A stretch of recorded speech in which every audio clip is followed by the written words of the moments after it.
ইন্ডিয়াকে দেখিয়ে দিতে চাই মুসলমান দমানোর জাতি না। শুধু কলিজায় হাত দেন নাই, বরং আমাদের রক্তে আগুন ঢেলে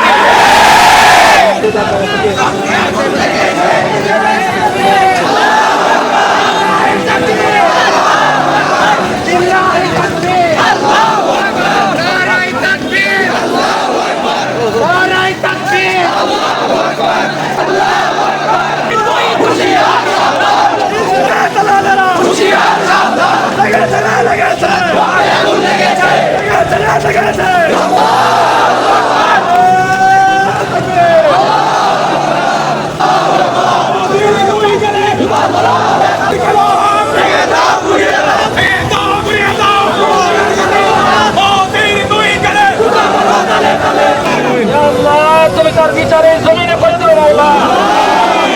এই দেশকে এই ছাত্রদেরকে তুমি কবুল করে না মাওলা। আল্লাহ যারা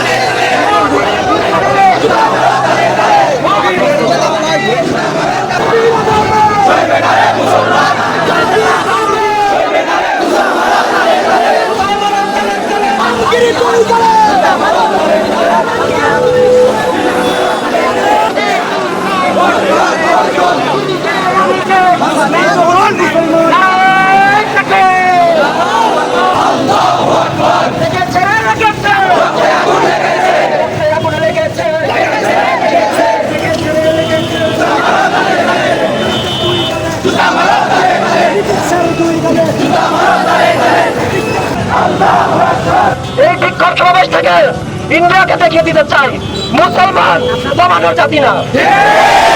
প্রতিশোধ নিতে জানে, হাত করতে জানে। বাংলাদেশ মাদ্রাসা মসজিদের সংগ্রামী লিডার আড়াইখালী দক্ষিণ কোটপাড়া জামে মসজিদের খতিব হাফেজ মাওলানা মোহাম্মদ মাসুদুর রহমান। সম্মানিত মুসলিম জনতা, আপনারা নিশ্চয় অবগত আছেন, আমরা লক্ষ্য করেছি কিছু কিছু সময় যখন আসে মুসলমানদেরকে বিভিন্নভাবে কটূক্তির মাধ্যমে মুসলিম মিল্লাতের কাছে তারা জঙ্গি রূপে আখ্যায়িত করতে চায়। আমরা জঙ্গি নই।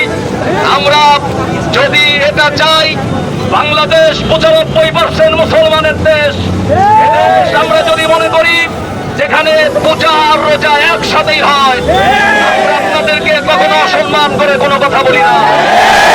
আপনারা আমাদের যে জায়গায় হাত দিয়েছেন, আমাদের শুধু কলিজায় হাত দেন নাই, বরং আমাদের রক্তে আগুন ঢেলে দিয়েছেন।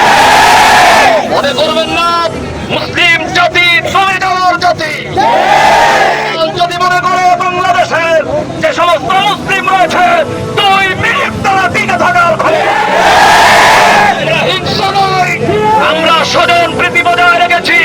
এমন কিছু করবেন না যে আপনাদের বিরুদ্ধে আমাদের ময়দানে কাজ করতে হবে। আপনারা যেটা করেছেন ইতিমধ্যেই আমরা লক্ষ্য করেছি, দল থেকে বহিষ্কার করেছেন, মামলা দিয়েছেন। শুধু এখানেই ক্ষান্ত থাকলে হবে না, বিলম্বে তাদেরকে ফাঁসির কাস্টে ঝুলিয়ে। সম্মানিত মুসলিম জনতা, প্রমাণ করে মুসলিম জাগলে আপনারা পালানোর জায়গা খুঁজে পাবেন। আমরা আপনাদেরকে বলে দিতে চাই, আর একটু দুঃসাহস পোষণ করলে মুসলিম জনতা বসে থাকবে না। ছাত্র বন্ধুদেরকে উদাত্ত আহ্বান রাখবো, প্রতিটা সময় চোখ কান খোলা রেখে সকল ষড়যন্ত্রে ভাবেই রুখে দিতে হবে। আমাদের রাসূলুল্লাহ সাল্লাল্লাহু আলাইহি ওয়াসাল্লামকে নিয়ে কটূক্তি করেছে, তার বিচার সুনিশ্চিত করা লাগবে। আর না হওয়া পর্যন্ত এই আন্দোলন চলবে। লাস্ট মুহূর্তে একটি কথাই বলতে চাই, আল্লাহর ঘোষণা মাইয়িতির রাসূলা ফাকাদ আতা আল্লাহ। কেন আমরা ময়দানে এসেছি তার কারণ হলো কোরআন বলছে যারা আমার রাসূলকে ইত্তেবা করবে তারা আমাকে অনুসরণ করবে, ইত্তেবা করবে। আমরা সেই ঈমানের দাবি নিয়ে ময়দানে উপস্থিত। কাউকে রাজি খুশি করার জন্য নয়, আমরা আল্লাহর রাজি খুশির জন্য ময়দানে। এভাবেই আমাদের সংগ্রাম চলবে। আখির দাওয়ানা আলহামদুলিল্লাহি রাব্বিল আলামিন। আসসালামু আলাইকুম ওয়া রাহমাতুল্লাহ। সাল্লামকে নিয়ে যদি কেউ কোনো কটূক্তি করে, বাংলার কোনো ছাত্র সমাজ, কোনো সাধারণ মানুষ ঘরে থাকতে পারে না। আগামী দিনেও যে কর্মসূচিগুলো আসবে, আপনারা আমাদের ডাকে সাড়া দিয়ে বাংলাদেশ থেকে এই দুর্বার আন্দোলনকে বেগবান করবেন ইনশাআল্লাহ। প্রোগ্রাম এখানেই শেষ করছি। মহান আল্লাহ তাআলা আমাদেরকে সকল কাজে বারাকা দান করুন। আসসালামু আলাইকুম ওয়া রাহমাতুল্লাহ।